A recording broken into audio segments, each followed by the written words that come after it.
Well, greetings everybody and welcome to another live session. Great to see you all here. So loads of people already here, just a couple of bits and pieces. Of course, I'm Gary Bembridge, you probably know that, that's why you're here. Tips for Travelers is the channel. And I'm wearing my only sort of branded Cunard item that I could sort of actually find to hand, because on Friday I will be joining Queen Anne for what will be Queen Anne's second trip. Hopefully goes smoother than the first trip. A couple of people who I know who are on there have been talking about how the dining certainly has been very long-winded and time-consuming. They haven't quite got things into play. Hopefully during the course of the week they'll sort that out. But of course that's always a challenge with going on a maiden voyage. Of course you've got to expect that things may not run smoothly, but overall people seem to be relatively pleased other than that little hiccup along the way. So anyway, we will talk more about Queen Anne a little bit later and thoughts on Queen Anne. Just a reminder, if you are here and you want to ask a question, we will ask as many questions as we possibly can in the next 60 minutes. Write the word question in capital letters if you possibly can, and I will make sure as much as I possibly can get to those. So one thing that I will quickly do is I have a couple of questions which people sent me, and people send me questions because I have a mailing list, which I don't think I've spoken about that much, but I've sort of decided to kind of re-energize the mailing list. I'll actually also put a link. I'll put a link into the mailing list there. So every week I send out a mailing list which has some whatever the new blog posts are, the most popular videos, and there's always kind of some sort of offer of the week. So if you ever want to join the mailing list, and two people who, because I spoke about the live stream, who can't join the live stream, send in questions. So I may as well answer them. The first one, because it sort of links a little bit to Queen Anne, was Bo had asked the question, is it possible to get on a shakedown cruise? So many of you people probably noticed that Cunard asked a lot of bloggers and vloggers and press onto an overnight preview trip. And people were knowing, can you get on those? No is the short answer, because what they do on shakedown cruises is a cruise line will normally run one often with more employees. They will then often run a combined one for the trade, all the travel agents, so they can get to see the new ship, and media. So sometimes it'll be 2 nights, sometimes it'll be an overnight thing, but they don't get the kind of general public on the ideas to run it. So it's kind of tests things out. Now, I have been on various ship visits before in the past where some cruise lines will invite kind of loyal, fans or loyal cruisers or whatever. But often they will get travel agents sometimes to bring, people that they think may be interested in a cruise line along. So that was that question. The other one was Stacy had asked, which is going to be a very easy question to answer, is will I be going on Mitsui Ocean Cruises? They're the ones who purchased the Seabourn ship. So I don't have any plans to go on those. I think they're mostly targeting the Japanese market. So I have no plans at this point to go on it, but I am kind of always intrigued with new cruise lines. So I just saw there was a question here since we talk about Queen Anne. Suzette, love your channel, which is great. Any news from Queen Anne's debut? Queen Anne, by the way, is with an E, just for information. The only other stuff, I have a couple of people that have been on it have just said, as I said, the main dining room has been kind of a bit problematic, very slow service. Some of them went to breakfast this morning. They were given an hour-and-a-half slot, but after an hour and a half, they only had their fruits. They left and went to the buffet, which was a bit chaotic. But that's kind of going to happen. So hopefully that will get kind of sorted out fairly quickly. And I'm looking forward to seeing Queen Anne. Someone also asked me the question, by the way. Sorry, I'm jumping around a bit here. Someone had asked me the question, Mooman, hi there, good to see you. Will you be doing any specialty dining on the Queen Anne cruise? So yes, in fact, I only just booked it today. I'm going to do the Sir Samuel's, which is the steakhouse, and I'm going to do the sort of effectively what looks a bit like Tamarind on Holland America.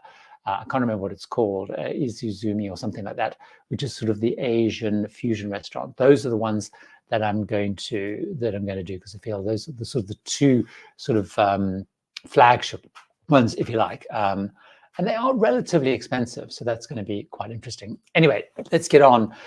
Tony, I'll be in London the first week of September this year. Fantastic. September's a great time to come to London. What would your top 3 must-see things be?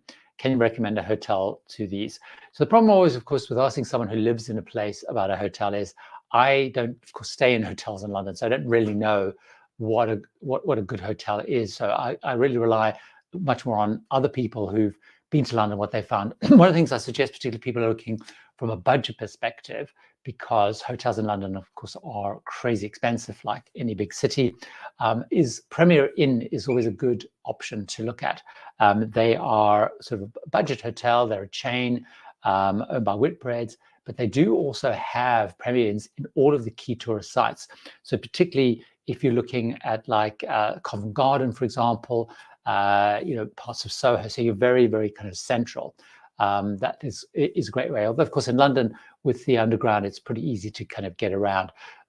Paddington area is very popular for tourists, but actually I think kind of Covent Garden, anywhere around there, South Ken kind of is going to be your handiest place. In terms of things to do now, I don't know in September whether Buckingham Palace will still be open or not open, but it's definitely go and check if Buckingham Palace is open for the public, because if it is, definitely book tickets to see that. It's fascinating. You get to see all of the major public rooms. You get to go into gardens. They have an incredible, you can book some afternoon tea there. They have a really amazing gift shop. So that's definitely one thing to do. The other thing is I always think Tower of London and Tower Bridge, which is in the same area, because that's such an icon of London. That's one thing I would do. The London Eye is another popular attraction, the big Ferris wheel. Then you get to see, of course, Big Ben. I'm sort of ticking off those kind of iconic sites. Actually doing a river trip, down the river, down to Greenwich is also great, going down to Greenwich, and you can get a boat trip down there and back. There are, so many things to do. Like, when you go to Buckingham Palace, try and time up with changing the guards. Those are kind of things I would sort of focus a lot around those kind of historic kind of aspects there. Just a shout out, Bruce has left a super chat. Good day to all. Good evening to Gary and Sarah. Hi to my family who are watching this. Oh, hi there. They live patiently with you. Enjoy the week ahead, travelers. So thanks very much for that, Bruce. Very kind of you indeed. I think Sarah, I don't know if Sarah's here. Sarah's probably still busy ferreting away on the group cruise. So maybe I'll give you a quick, actually talking about that, I'll maybe give you a quick update on the group cruise. If you remember last week, I announced that I was doing a group cruise in 2026 on Holland America Ceyderdam, which is from Miami to San Diego. I launched it to patrons and channel members, and I am not going to be opening that beyond patrons and channel members, because we pretty much sold out, I think, already in terms of actual physical people booking, paying deposits. I think we're at least up to about 80% of the cabins. So I'm going to keep it basically as patrons, channel members. I don't want to make it a bigger cruise. So we'll have 80 people maximum on that. So if you do want to join that, it's a patron member thing. So, click the join button, find out about members. It may not be appealing to you, or go to patreon.com. But I'm going to keep it that, just because otherwise, if I open up wider, I just will never be able to we will not be able to do the numbers. So it just seems kind of crazy, because people will be very frustrated. Hetty's here still on the Ceyderdam. So Hetty's on the Ceyderdam, the ship that we're doing. Jeffrey's here, which is great. Linnea's here. I think I've answered Moonman's question. Mark's also here, which is great. Let's have a look. Chris, I spotted this question on my eyes, so I hadn't digested it. So let's have a look. I priced a Silversea Venice to Athens 2 years ago, as I wanted to hit Kotor, Split, and Dubrovnik, all of which are great places. I enjoy all of those, particularly Kotor and Dubrovnik. And I love climbing up that big hill behind Kotor. And of course, Dubrovnik, going around the city walls is fantastic. As of yesterday, for a solo, it was almost $4,000 higher. Any ideas for less than same price? So Chris, I mean, it's just a classic. I mean, what you've, I guess, shown is just the importance of booking early. So nowadays, because ships are selling so full, we saw, Norwegian came out with their results this week. On averaging, it's 104 point something % capacity that they're selling. And Royal Caribbean said that they have sold across pretty much most of their brands, which of course is Royal Caribbean, Celebrity, and Silversea. They have sold on much of their inventory, 9 out of 10 cabins they have sold. So that partly answers your question, Chris. is they all work with dynamic pricing. Ships are basically full, so they're just ramping up. You know, the prices just kind of ramp up. So it's really to do with ships just being full. I mean, that shift is obviously enormous, but we're seeing that happening a lot. Ships kind of, just because they're so crazy full. There's loads of people. There's Danny, Hiker, Wu Tang Life, Lou is here, which is great. Calling all ports are here, which is fantastic. Happy belated birthday. Yes, that's right. So yesterday was my birthday. So thanks very much for that. KB in the UK. Hi, Gary. Probably a silly question. There's never a silly question, is there? But what would we be missing out if we only set a partial transit of the Panama Canal instead of a full transit? So KB, one of the things that's, I'm going to answer your question, but I will direct you. Also, take a look at my Panama video, Panama Canal cruise video. So I've done a couple of those with the different ones I've done, but the most recent one, so if you just search, on the channel Panama Canal, I talk a little bit about the pros and cons of the partial versus the full, and also going from the Caribbean Sea to, across to the Pacific and vice versa. But in reality, what you miss out is, assuming that you're doing partial transits, always go to the Caribbean Sea. So you're going through the Gatun Lakes, Gatun Locks into the Gatun Lake. And the Gatun Locks are probably the ones that most people are familiar with, because it's the 3 locks that all go up. So you get that experience of going up those locks. What you miss out on then is, of course, cruising through the Gatun Lake, so just the sense of scale. You also miss going through the Culebra Cut. Now, the Culebra Cut is where they basically had to cut, as the name suggests, they had to cut through this kind of narrow channel, which goes on for miles and miles and miles. So you miss that whole experience. And then you miss going down the Miraflores locks and the San Pedro locks at the other side, which are split into 2 because the ground was not as firm. They actually didn't have all 3 locks together. Now, this is what I'm assuming if you go through the old locks. What you miss out is that whole experience of the Culebra Cut going all the way through, and also the Braga routes. Now, if you do, KB, if you do a partial transit, pretty much every cruise line that does the partial transit will offer an excursion where you can complete the full transit. It's on a smaller ship. Sometimes they're quite busy ships, but it depends what the cruise line's doing. So you can actually complete a full transit, because ships, when they do the partial transit, turn around, head back down the Gatun Locks and go to Colon, and they wait in Colon for everybody out on excursions. So excursions will go from the lake, so people will go into the rainforest, they'll do the full transit, they may go and visit the new new visitor center for the new locks, or they'll go and visit the Miraflores visitor center and museum for the old locks. So the other thing to say is, if you're going on a partial transit on the new canal, you will obviously miss those famous Gatun Locks, the very narrow ones, because it's a much bigger, wider thing. So if you're going on something like Celebrity Edge, which I don't even think does a partial transit, but if you're going to partial transit on a bigger ship, you're going also through that. So you're going to also miss the old lock part, if that's the right answer. Hopefully that's the answer. So it's really, you're going to get a big part of the experience. It is an incredible experience. If your only options to do partial versus not doing it, I would absolutely do the partial. I love doing the partial, because you get to go up, you can do the full transit, or you get to come down again. And those are the most impressive locks of those 3. Chris, how can we get more characters for our questions? I am always like 10 letters short. I don't think you can, because I did notice that when I've been on other live streams when I leave questions, you sort of just have to type them quickly. So I guess maybe there's a hack where you type your questions on Notepad and then cut and paste them in. But I don't think you can, because I know the frustration that you have. So let's have a look. Teresa, just a reminder, so don't miss questions, write the word question if you can. So Teresa, first time on live chat, which is fantastic. I live in the north of Scotland. Hoping to go to Alaska in 2025. Any tips? So I have loads of tips on Alaska, Teresa. It's quite a lot to cover on the live stream. So what I'm going to suggest you do is, I'll give you a couple of headlines, but if you go onto my channel, Tips for Travelers, on YouTube, and there's a little search button, if you type in Alaska, you'll get a whole series of Alaska videos come up, and I dive into a couple of things there. I dive into some of the videos I talk about how to choose the right itinerary, Then I also talk about the best must-do excursions, assuming that budget is not an issue. And then I have another video which is around Alaska on a shoestring, where you can actually do those, because some of the excursions are incredibly expensive in Alaska.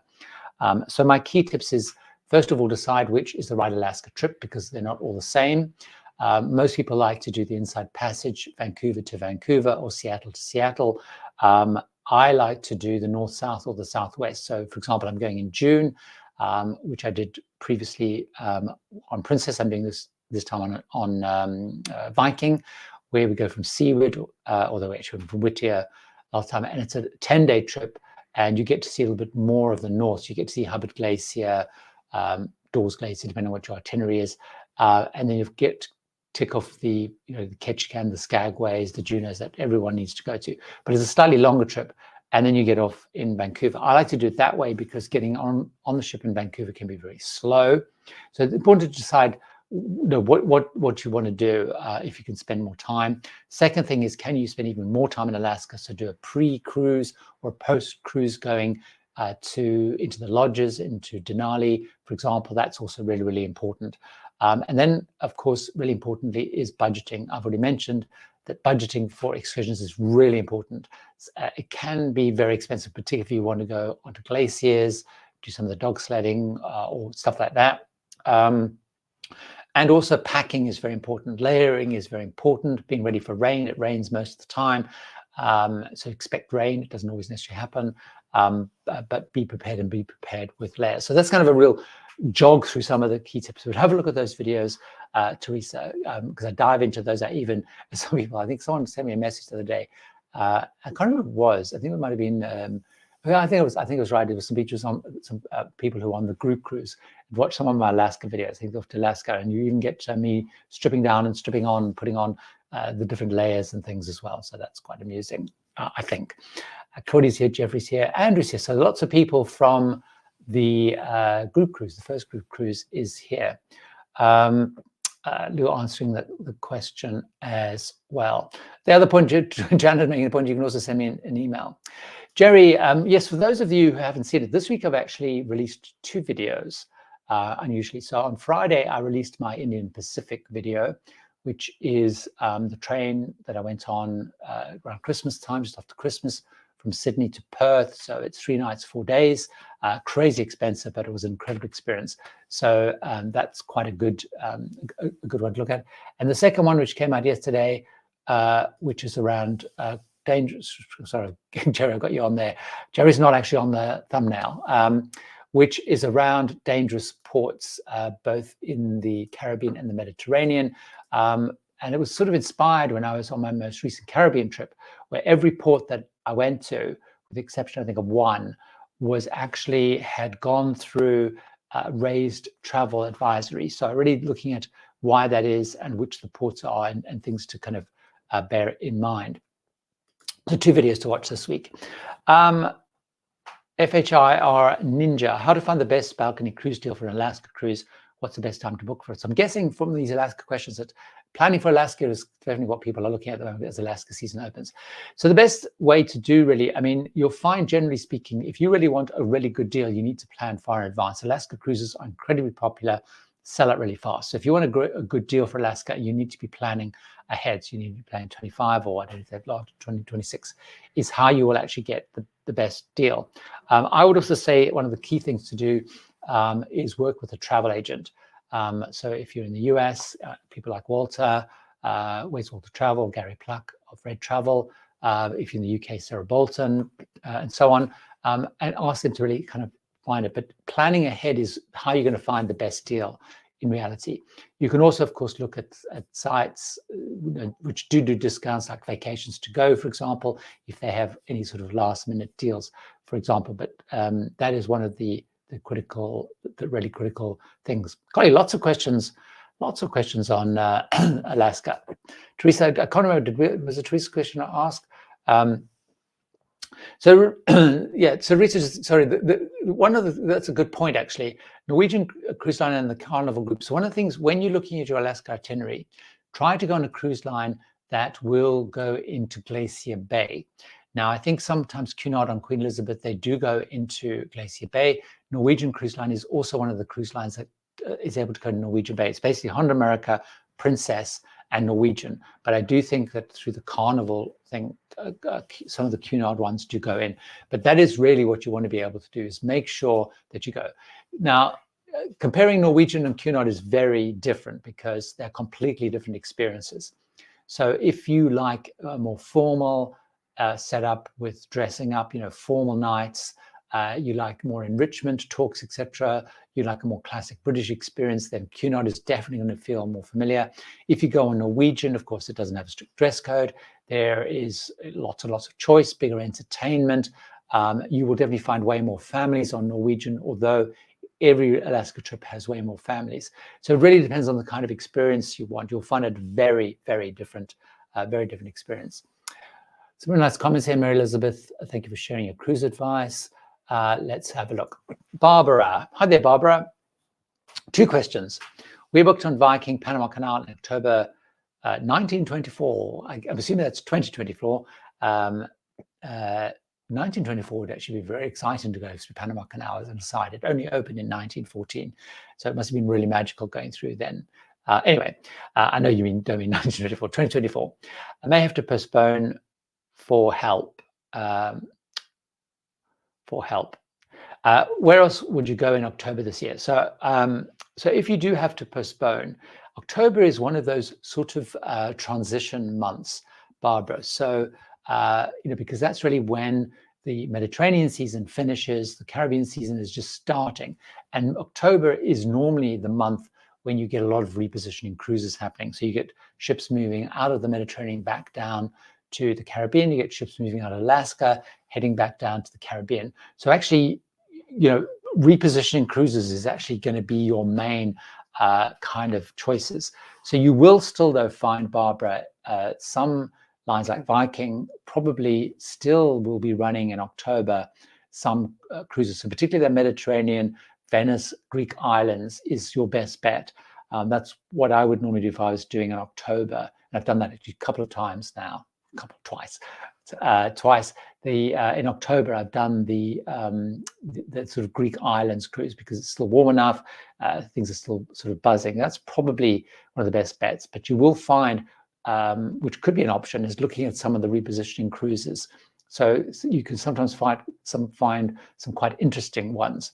The second thing, which is what I did in October last year, which is absolutely brilliant, and Viking do that if they're letting you shift things, is Japan. So Japan in October is absolutely magnificent. That's what I did. The ships, because they're sending ships, part of the repositioning, they will send some ships to Japan, and many of them are already kind of locked in by October. So Japan would be a phenomenal option. Definitely. Celine, are all-inclusive luxury cruises really worth it? A lot of it really depends on what you're looking for, because in reality, part of the luxury cruise is around small ship experience. So you really, if you want a smaller, more intimate experience, fewer queues, probably slightly more unusual ports, smaller ports, you need to factor into it, because obviously you're going to get more inclusive, so you'll get drinks, especially dining and stuff. But if you did a simple calculation, it doesn't quite work out, So for what you're paying on maybe for just a balcony suite, as they would call it, you can probably get a really big suite on board on a premium ship, or or a ship within a ship on Celebrity and stuff. So a lot of it is really around that kind of experience. So it is worth it if you're looking for a smaller, more intimate experience. But if you do the simple maths, you'll find for the same amount, you can go on a premium ship or even a resort ship, and with all the extras that you're paying there, and they will equal the same. So it's about the experience, really, and I think that's really important. Jeffrey, Cruising for One. I've just read the Norwegian annual report, Norwegian Cruise Line. My impression is they're well behind the other 2 major cruise groups. Do you think they might sell off a line to focus more on the flagship line? It's interesting. What's interesting is, I don't think, the short answer is I don't think that's what they will do. No, they are doubling down heavily in the others. They've just announced that they're buying, they're launching 8 ships, 2 for Regent, 2 for Oceania, and 4 for Norwegian. So I don't think they will. I think they're really focusing on those 3. And I think most cruise lines think that you need to operate in all those categories to really be a major player. I think what's very interesting is if you look at Norwegian main brand, is they are kind of slipping by because MSC Cruises is bigger. So they have slipped in that sort of resort space to 4th place behind MSC. So you've got Carnival, Royal Caribbean, MSC, and then Norwegian. So I think you're right. They kind of probably need to look at that. What's interesting, though, I think is very interesting about Norwegian, which I think will be interesting because the ships they're bringing are bigger, is Carnival, Royal Caribbean, and MSC have lent very heavily into families. We Norwegian haven't lent quite as much into families. Norwegian is probably focusing a little bit more on, obviously there are families on board, but they have really focused a little bit more on young adults, groups of friends and stuff. So they may, but it is interesting that the others have grown really fast. They talk about families. If you hear MSC talk about big families, Royal Caribbean, whenever you hear, is it Michael Bailey talking, it's about families. So I think we may see as they move, particularly in some of those bigger ships. So I don't think they will, though, but they did definitely slip behind MSC, which is very interesting. Mary Elizabeth Carroll got lots of questions on Alaska. What do you recommend for solo travel in the port of Juneau? I don't like the excursions of it. So Mary Elizabeth, what I would suggest you do is if you look on my, in fact, you can look on my blog or on my YouTube channel. So the blog is tipsfortravelers.com, 2 L's. If you go there and search Alaska, you will find a link there to 2 articles, and you'll find the same on video. So if you want to watch on video, you do the similar thing on video. And I mentioned them earlier, but you may not have been here at the beginning, so I'll repeat those. So there's one which is kind of must-do excursions, and the second is things to do on a budget. And I cover each of the major ports. So in Juneau, there's some very interesting walks and hikes, particularly if you're into hiking, for example. Hiking up the Mount Roberts and coming back down on the cable car, for example, is a great thing to do. But if you're into hiking, or simply going up the mountain is really great. And you can just, kind of book that. You can also do things like get the bus to the Mendel Glacier. But have a look, because I do dive into some really interesting self walking tours that you can do. And in that, there's a little PDF you can download from that, which has a number of options, including some walking tours. And I've got the maps and things in there. So that's what I'd recommend. Now, Barbara has her second question. Sorry, Barbara, I forgot you had 2 questions. Because the ports are so different, I think both the Viking, Panama Canal, and your group cruise will be 2 different experiences. Comment. So yeah, I mean, I'm not 100% familiar with the Viking, Panama Canal itinerary, but you're right. On my particular group cruise, what is quite interesting, I'm going to bring that up a little bit, actually. Sorry, let me just take your question. Let me just take your question off, Barbara. So that's the itinerary, and you're right. Those ports are quite different. So you're right. So in December this year, I'm going on another Panama Canal cruise on Regent Grandeur with Mark, and the ports that we're calling on are I think with one exception, which is Cabo San Lucas. Maybe we're going to Puerto Vallarta, but all of the ports are different.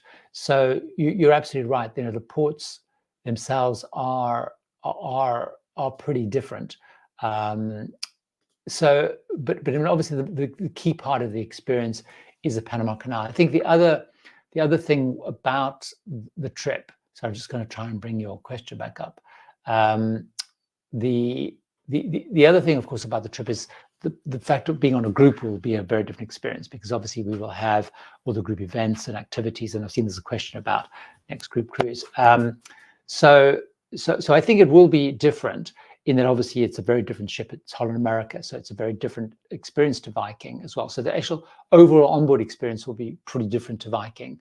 You won't have there'll be some enrichment, probably not as much enrichment. The enrichment will be much more focused around the Panama Canal. We will hopefully have more kind of group excursions in those ports and stuff. So it will be a very different experience, and it will be different ports. I mean, we're assuming, but we won't know until close to time, that we're going through the old canal, because the Zeta Dam, I was on the Zeta Dam during shutdown, and we were in the old canal. So, but we won't know that close to time, but it's highly likely we'll go through the old canal. Viking will go through the old canal, I'm pretty certain, because of the size of the ship. So I think those are kind of things. It will be a very different experience, both the ports, but the onboard experience will be very different. And I'm slightly biased because I will go through the Panama Canal as often as I possibly can. So by the time we get to the group cruise, I think it will be my 5th Panama transit, and I'm just as excited about that as I possibly can be. I'm very excited about it. Stuart, I've seen your question. I will come back to that, but since I was touching on the group cruise, let me just talk very briefly to Rhonda's question. And I love it when you have those little bracket things as well. They really do stand out. What will you do differently on your next group cruise now that you have one under your belt? So Rhonda, what I will be doing is trying to replicate most of what I did on the first group cruise, because what worked kind of really worked. So there was very little that I would do stop doing, because one of the things I asked at the end is stop doing, start doing, etc. So probably the critical thing that worked incredibly well was the ability to connect with people and build friendships. So one of the things I'm trying to do, and we're still waiting for Celebrity to confirm, is to do things like we'll have all the meetups, we'll have the group dinners. So the key thing that I'm doing differently is looking perhaps, this is a very pragmatic thing, looking very differently at one of the giveaways that we had to see whether there's something that we can do that's even more, would appeal even more. And also adding in group cruises. So I've been working with a provider on some group cruises that people can do as a group together in the different ports. So that's probably one of the key differences. But try to keep replicating the things that we did, and that's why I'm also keeping the size relatively small, so that I can make sure that I can meet and interact with as many people. I think one of the things that really worked is people became incredibly friendly very quickly. Lots of friendships formed, and I was able to chat and meet everybody formally, informally, host tables, everybody at the table, stuff like that. That's one of the two of the key differences. The third key difference is, because it's a slightly bigger group, what we found happened sort of more informally with the smaller group is people sort of just grouped together. So there was a group of people who ended up doing trivia together, a group of people that do crafting together. And before the next group cruise, I might try and see, is there a way that we can connect people a little bit before around some interests, so they can plan some sort of activities. Stuart, could you talk about your upcoming cruises from Tokyo to Miami and to West Africa? So I'm not doing a cruise from Tokyo to Miami. I have got a cruise booked next year from Tokyo to Manila. I wonder if I've typed that wrong on my website. On my website, tipsfortravellers.com, I have a list of all the groups I'm doing. So the reason I'm doing that is partly because I wanted to go, I was looking for a cruise that would get me back into Shanghai. I wanted to go to Seoul and a few of those places that I wanted to go and revisit. And I managed to find a cruise that Crystal was doing, which not only meant that I could see Crystal and be able to report back on Crystal, but also I could do those ports. On the West Africa one, I have wanted to do a West Africa trip for a very long time. It's been high on my list. And Regent Navigator, which is their small ship, which I've been on before, it's 420 passengers, if I remember correctly. They did a very intensive, it's a 25-night cruise, which goes from Barcelona to Cape Town, calling on a lot of ports in Western Africa. So it was one of the best itineraries that I could find. Also, they were doing that promotion where they do every now and again where you book, but you get grades higher. So it also meant I could, because obviously Regent's quite expensive, but it meant that I could get a better cabin, a concierge, I think I'm getting. Also, they were doing, because I was booking far ahead, they were doing the pre-night, but also they're doing an option of 3 different 3-night stays included in the fare that you can do at the end. Obviously, being Cape Town, a lot of them are vineyard related. I'm doing one which is going to be more wildlife related. So I'm going to do the one that is going to safari parks and things. So that's right. I need to check whether I've got Manila or whatever there. Marpak making the point about the video. Lots of people made this point about dangerous ports and cities. In fact, every port city is more or less dangerous. A lot of people have commented that I have a slightly different perspective on that, in that everyone talks about obviously New York being dangerous, London, wherever you go to is dangerous. But my point is these are ports. I'm talking about ports. Maybe the point I didn't make clearly enough in the video was, let's understand that all big cities, which I did sort of thought I made in the one about Europe, but anyway, people haven't taken from that, so I clearly didn't make the point properly, was that obviously there's crime in places, many, many places.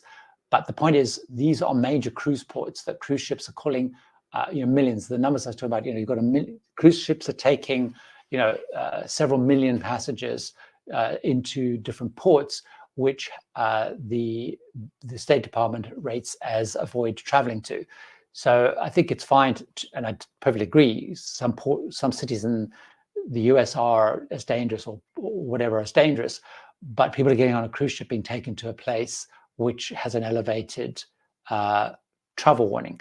The point being that everyone's making, which I do make in the video, but again, I probably didn't make it clearly enough because so many people have commented on that, is tips on what you need to do. You need to be careful, you need to be cautious, stick in public areas, which of course you need to do if you're going, like I would do when I go to New York, etc., etc.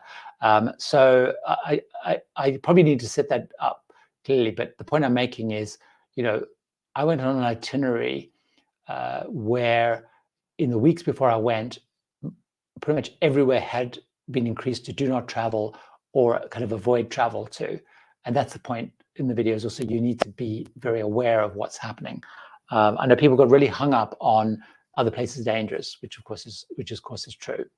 So maybe I'm being too defensive. Anyway, Z hotels are great. And then Dana Andrew making the point to Premier Inn. Premier Inn is a really good option as a tourist because, as they say, they're not particularly glitzy, but they are in great locations. They're clean, they're smart, they're well maintained, they're well run, and they're just not crazy prices, which is great. Garth, thank you very much for a super chat. I'm leaving on a New England Canada cruise on Saturday. What are some of the must-dos on this itinerary? So Garth, I can't actually answer that question, I'm afraid, because I haven't done that itinerary, and I will only be doing that itinerary in September with my next group cruise, which is on Celebrity Solstice. It's an itinerary that I really wanted to do. It's one of those that I was very excited about that got cancelled during COVID. I rescheduled it and then it got cancelled because, of course, you remember Canada didn't open their sailing for a whole season, and then by then my dance card or whatever it is was full. So I don't really know the answer to that. I have some kind of hints and feelings, but I don't know. So if anybody else does have great tips, obviously those for Garth, which would be fantastic, and of course for us. I have been working, as I mentioned, with Venture Ashore for group excursions for that, and I've asked them to focus on the must-do things, and they've come back with most of those ports. Claudia recommending the resident hotels. It's just very interesting. There's a little aside on the resident. So there was an article in the paper yesterday about the resident hotels. So one of the resident hotels has just been rated by in TripAdvisor as one of the best hotels in the world, or in their top 10. And the newspaper critic doesn't like the resident hotels. They were kind of like, I don't understand why that's been voted. However, what was very interesting was, building a bit on Claudia's point, is they don't have crazy pricing. They have good locations, but what's very important is they have phenomenal inside knowledge about London. And what's interesting, I read about their recruiting policy, and they recruit people who effectively end up being concierges without all the nonce and ponce and trying to sell you things. So that's very good. Vienna Museum, of course, is just brilliant. Brilliant. Marilyn has got on the group cruise. That's fantastic, which is brilliant. Mickey looking will you be looking to, okay, there was a question. Just remember to write the word question so don't miss your questions. So hopefully don't miss those. Mickey, love your videos, though I've never cruised yet. It's actually interesting. A lot of people watch without having cruised yet, which is fantastic. So hopefully we're slowly luring people in, as it were. Will you be looking into Emerald Yachts, Azura and Sakura? We'll be on board in the Mediterranean. Enjoy your marketing, traveling expertise. They're on my kind of list to do. I don't have any plans to do them. I would like to at some point. Kathy also booked, which is good. Lots of tips here around hotels in London. So thanks very much, everybody, for doing that. Claudia, Florence / Pisa, La Spezia. Any comments which excursion? Cinque Terre versus Portofino. I've not seen either. Yes, I would definitely do Cinque Terre. Portofino is obviously very beautiful. It's very nice. But Cinque Terre is sort of like so iconic, so kind of famous. I don't know what time of year, I can't remember what time of year you're going. I mean, it does get insanely busy in those little towns, absolutely just insanely busy. So if you get an excursion which combines both some land and sea, one of the things that I did was often we got a bus trip, but then we went to one, but then we got a train to the next. I can't remember the names. Spent time exploring, but we actually then got a boat which took us back to the port, which was also great because then you get to see it from the sea. So that would be sort of my little tip on that. Great, Julie. Julie, hi there. I want to give you a shout out for your recommendation to bring along a dental kit. I bought one for a recent transatlantic cruise and gave it to a fellow passenger. So that's good to know. It's one of my slightly more controversial ones. People love that tip or hate that tip. But the interesting is, again, it's funny how things go in waves. I've actually had a bit of a pun there. I've had a couple of people send me notes this week thanking me for that tip because they've either used them or given them to someone to use. So that's good to know. For those who know, this little kit where you can sort of do a little patch-up job if a crown falls out or filling falls out until you can get to see an emergency dentist, because ships don't have dental surgeries, won't help you with dental. So it helps you kind of tide you over. Tom, as you answered key things to do in London, have you considered adding a page to your website with recommendations about what to do in locations pre and or post cruise? So Tom, that's actually very interesting because actually, bizarrely, on my website, I actually have quite a lot of that, but it's probably a little bit out of date because actually when I started, I used to do podcasts and the blog and the video, and I used to focus a lot on destinations rather than the ship side. So I have a lot of posts and a huge amount of podcasts around things to do, but you're right, it's probably not as up to date. So for example, I have a video called 10 Best Things to Do in London, which is now quite old, although of course things in London don't change, Buckingham Palace, Tower of London, blah, blah, blah. They don't really change. So it's still as valid. Which I probably should have suggested earlier. So, but it's a good point. I should probably actually go back and sort of update many of those, particularly related to places like Rome, London, Barcelona, Miami, etc., etc. I probably should actually do that. So that's a great suggestion. Thanks for that, because I do have a lot of the content, which is great. Caroline, the best cruise lines for Italy/Croatia. Caroline, again, a lot of this depends a lot on what experience you're looking for.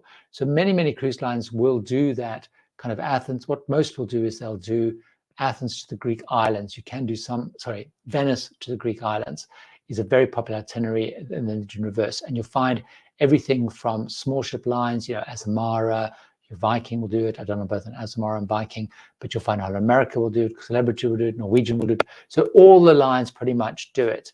Whether you want a kind of resort ship experience or a more premium or whatever, will do that itinerary. So a lot of it then hinges on what you're looking for from an onboard experience.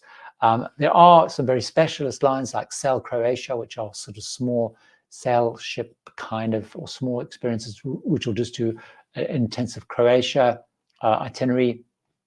So a lot of it hinges on what you're doing. So it's almost around, I would say, almost around what experience you want, and then look at what itineraries they do. The other thing, which is probably a nice link to do, is Also, what I'd encourage you to do is, when you're looking at that, is talk to a travel agent. So I mentioned Walter earlier. So Walter's here. Where's Walter Travel, who's one of the 2 agents in the US that I recommend, him and Gary Pluck, or Sarah Bolton in the UK. So that's a really good question. If you're looking like, I want to go to Italy, I want to have a really good Croatia itinerary, my budget's in this sort of area, I want this sort of experience, they will find you the right solution, within your budget, within your time period. And that's one of that I would really I think would be a really good thing. But really think through what experience you want, I would say would be key. Warren, what do you think the future of canal crossing will be in the future? Panama water concerns, Suez political. Of course, it's a bit crystal ball-ish there in reality. So, I mean, for me, both of them are, the Suez one is probably the most challenging of all. It's difficult to see how that is going to get any sort of resolution for a long time. So I think that Suez political one is here for a while. I think it's going to be some while before we see that resolved. In terms of Panama and the water concerns, obviously, for those who don't know, because of the drought that they're experiencing, the Gatun Lake, which I spoke about earlier, if you were here, is what feeds the Panama Canal. And the problem with the Panama Canal, the old lock, is the water just gets lost. So there's no kind of recycling of that water. In the new canal, they do actually reuse some of the water. You'll see these big tanks and big areas where they big catchment areas. So they do reuse some of the water. They are, although quite controversially, connecting and building another dam so it feeds more water. It's a slightly more longer term solution. But I think the Panama one, I think, obviously climate change may make that even worse, but Panama Canal, what I feel like will get solved. I mean, hopefully the water, the drought situation will end. They'll find a better way of supplying water, but I think they're going to become more and more challenging. And for cruise ships, both of them have enormous implications, because obviously all the cruise ships, when they send their ships up to Alaska and back, they rely on the Panama Canal. So all those deployments, pretty much all of them, some of them come over the top through Japan, but most of the ships that go to Alaska go through the Panama Canal and head back. And obviously all the ships that then, world cruisers or heading down into Asia, are relying on the Suez. So if they have to go all the way around South America, and some of them having to don't want to go all the way around Africa. So we saw Virgin, for example, saying like, because we have to go we have to go the way around Africa is one of the reasons we're pulling out of Australia. I don't think it's the only reason, to be honest, but that's the reason they used. So I think it's definitely one to watch. Janet, do you know of any cruise lines that only go to the small UK islands like Shetland and Aran Islands? There is a line, the Hebridean is a small line based out of Scotland. Now, I don't know exactly, I'm not completely up to date on all that, Tony. So the Hebridean is the ship that actually the late Queen actually chartered for one of her birthdays. I can't remember which birthday it was. They do some small sailing. And there is another Scottish small line, which I hadn't heard of, that I did see Dave Monk of Ship Monk. He's a journalist and he has a blog called Ship Monk, talking about on Twitter, X, whatever, which I didn't know of. But the only one I know is Hebridean. But if anyone knows something better, then please shout. Oh, look, there we go. Any plans? Laura saying, no, I get it. Brochure. They send me a brochure every now and again. I keep looking at it. But I haven't got any plans, and my plans through this year and into next year are quite full. So I would quite like to do it, but I'm not sure if I will get around to it. Midwest Kate, we have a 2025 celebrity cruise booked for the British Isles. If you're going to Amsterdam 2 days early, what can we do around that's near the cruise port? So Midwest Kate, part of it hinges around which cruise port you're going to be at. So as you may know, that the Amsterdam Council has voted to stop cruise ships coming into the cruise terminal that's actually sort of in Amsterdam, the one that's near the railway station. Now that I'm not 100% clear on whether that's happening or not happening, or whether it's more of a statement, whatever. So there's talk about, but some of the ships, particularly the bigger ships, are much further out of town. So for example, when I've been to Amsterdam, say on Queen Mary 2, that has been way out of Amsterdam. But I'm guessing that you're less concerned about that detail. I mean, in Amsterdam, there is so much to do in Amsterdam. You've got obviously the famous, you can go on a beautiful canal cruise all through the canals. You can do Anne Frank's house, of course. You've got the Rijksmuseum and the different museums there. Of course, you can go out on various excursions outside Amsterdam, which are very easy to do because the place is quite small. Into the poppy field, the tulip fields. Well, not poppy fields, tulip fields. You can go to Delft, stuff. There is loads and loads of stuff, to do. Misty, will onboard credit roll over? No.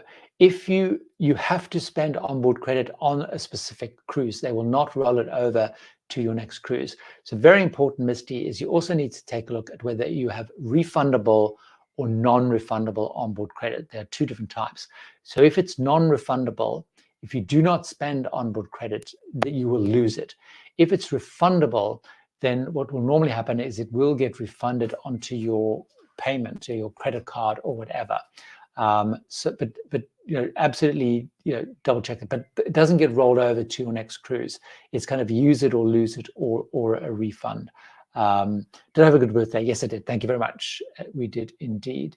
So let's have a look. Someone's asking about public telephone cabins. I don't know the answer to that. Certainly in the UK, you don't really, all the mobile phone, all the phone boxes have turned into something else. I don't know if anyone knows. If they do exist, then let you know. I mean, one of the things that you can buy, Monica, which is what I use, is an eSIM, which is local, which can be very inexpensive. So I use Airlo, and I do actually have a little code for the Airlo, which maybe I should post. And it's very inexpensive. So I use that in any place where I don't get roaming on my phone. And it's an eSIM, so you don't have to put some cards and all that sort of stuff in. Some of them are data only, but then if you have Skype, for example, or you have Wi-Fi only calling on your phone, but I use Skype. I put a little bit of, through Skype, you can only do a land-based call, or what's better, of course, is if you can use WhatsApp or stuff like that. Lots of questions on Hebridean Cruise, which is great. Randy asking, will the Regent Grandeur be going through the old locks or the new locks? We don't know. I mean, it's a Panamax ship, so it has the capacity to go through the old locks. Certainly, all the other the Regent ships have gone through the old locks. So travel agent Sarah, went through a couple of months ago on a Regent ship, and it was through the old locks. Generally speaking, if cruise lines have Panamax ships, they will book to go through the old locks if they possibly can, because that's basically what everybody wants to know. So I think I've answered Barbara's question there. Let's have a look. So Lou, in terms of Singapore, I actually have, there is loads to do in Singapore. So I do have a video actually, which is a little bit dated, a little bit old, but it's still applicable. The number one thing to do, in my opinion, in Singapore is Gardens by the Bay. It's absolutely just phenomenal. I would definitely do that. Ethel, what would you recommend for a day trip in Anchorage pre-cruise? So when I was in Anchorage before, I kind of went, and there's a couple of museums that they've got around in Anchorage. I'm trying to remember now. They've got no, I'm getting confused with the Earthquake Museum. But there's a couple of museums around there. It's so I would definitely do that. In fact, I've actually got some. I've got some pre-stay in Anchorage in June before my cruise, and I'm trying to remember, they had thrown in a few things. The other thing which is worth looking at, if you've got a full day, there's a phenomenal, I'm guessing you're in Anchorage because you go down to Whittier or Seaward, but there is a phenomenal train which goes, and it's in my train video, which is called something like the Glacier, something like that, which is a day trip where you go you go right down to Whittier Way. You can do some exploring and come back on the train. That's a very long day. But if you're joining a cruise ship, you're probably going to do that anyway. Boca Boys, hi there. I would love to do the Amazon. I have been looking at it and I haven't got it booked. Interesting, I've been looking at both Silversea and Expedition. My temptation is to lean towards more Expedition, so you truly get down into the Amazon much more. So people who've been to the Amazon have also encouraged me to think more around Expedition to really truly get into the Amazon. So that's sort of where I'm leaning, but I'm the same as you. I've sort of been looking at the similarities of those two. Hopefully Barbara have answered that question earlier. Mikas, sailing the Rotterdam to Norway this July, is the retreat worth the expense? Have you any feedback on Morimoto at sea? Well, I would say the retreat, if you're going to Norway, it's July, warmish. It's not going to be massively warm. The retreat is best when you're sailing in really hot climates, in my opinion. So I probably wouldn't splash out when you're going to Norway on the retreat, personally. It's not what I would do, because whether you can actually sit on the retreat and it really be warm enough, I would not be so sure. In terms of Morimoto at sea, it was on when we were on I haven't been to it personally. It was on, the night was on when we were on the Eurodam group cruise that we had. A couple of people went to it. They really liked the food a lot. So they were very, very, very positive about that. So that was great. Heather's here. That's great. I haven't seen Heather. I don't think she's here. Natasha, do you edit videos yourself? So mostly speaking, these days, I do not edit my own videos. So what I do is I have people that I've worked with who know my content inside out since 2019. And what I do is when I go on a trip, I then get all of my clips, which could be 500, 600, 700 clips, sort them all into different folders by topic, etc. Obviously, I have the script. Then I have a very detailed, so that I have for the script, I then break that down paragraph by paragraph, and I talk about what I want each scene or shot to show, what footage I wanted to show. So very detailed edit notes. The actual editing is incredibly time consuming.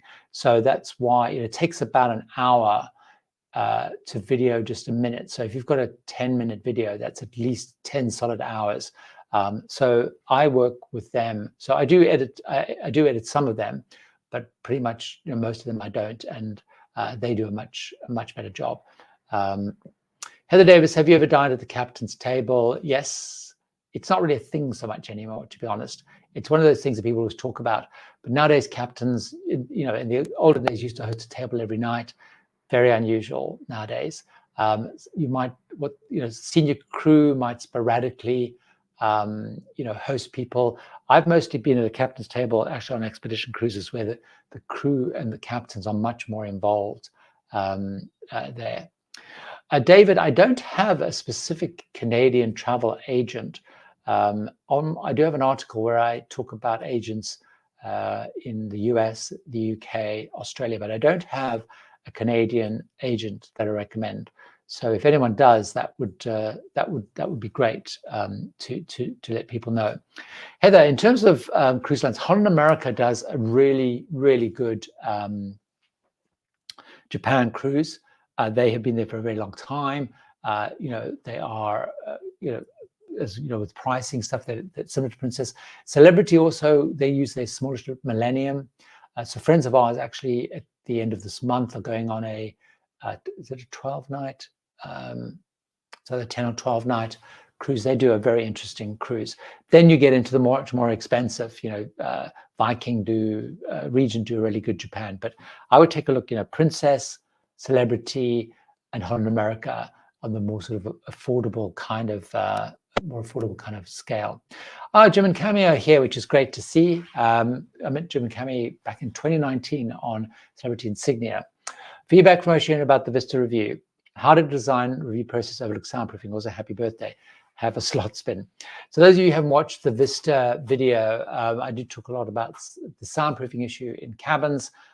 If you go and look at any kind of review of Vista, you'll find, I think I said in the video, it's kind of a 50-50 split. Some of it hinges on your neighbors, but there's definitely a soundproofing issue. There's all these rumors going around that Oceania are going to do some stuff and put some foam between, pump some foam between the walls, which we haven't, which seems more rumor than anything yet. But Oceania haven't come back to me. I know the PR team, I told them what I was going to talk about in the video, because they did a follow-up saying, we know you were on, how did you get on? I told them what I was going to say, the good, the bad. And they said, oh, we'll feed that back to Oceania, but I haven't heard anything from Oceania. I don't generally hear back from cruise lines. The only time I hear from cruise lines actually when they're asking me if I'll go on a cruise rather than anything else. And at the moment, I don't do any kind of press trip stops. So yeah, it is very bizarre because the ship is not that different to Marina and Riviera in reality. I know it's a slightly different class. And I said in the same grade, some of the design things they've done, like the way they've got more open cupboards instead of closed cupboards, could help. But it really is, it is an issue. So hopefully in Allura they fixed it. If you look at reviews, some people, I'm trying to actually work out, is it a cabin grade or a deck type where it's an issue. So, but it's good to see you, Jim and Cammy. Great to see you here. Let's have a quick look. Heather, what was the age range of people who joined you for your first group cruise? Heather, good question. I didn't actually get people's ages.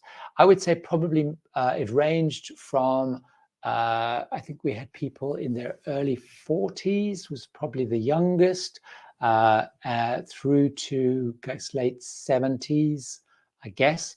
I would say probably on average, people sort of around my age to kind of, I would guess. So it's sort of a fairly typical kind of Holland America-y kind of group. And, you know, most of my followers, most of the people who watch my videos are kind of 50 plus. So it's not surprising that's kind of the age group that kind of came. So it sort of was that sort of, it ranged literally, I think the youngest, I'm trying to think, was 42, 43, if I remember correctly, up to like late 70s, that sort of spread. It sort of peaked, I guess, probably mid 60s, 60, I would guess, probably something like that.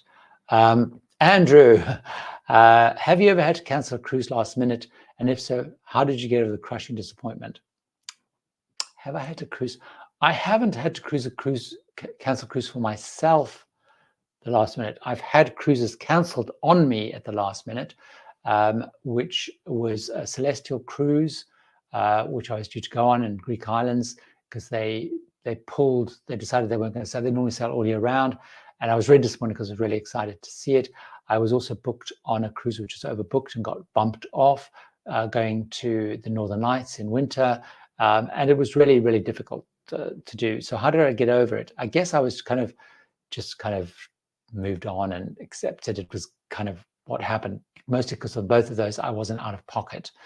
The one that was real disappointment is once I booked a cruise as a treat for my parents, and my dad was, he had cancer and he was sort of in remission, doing really well. We got insurance.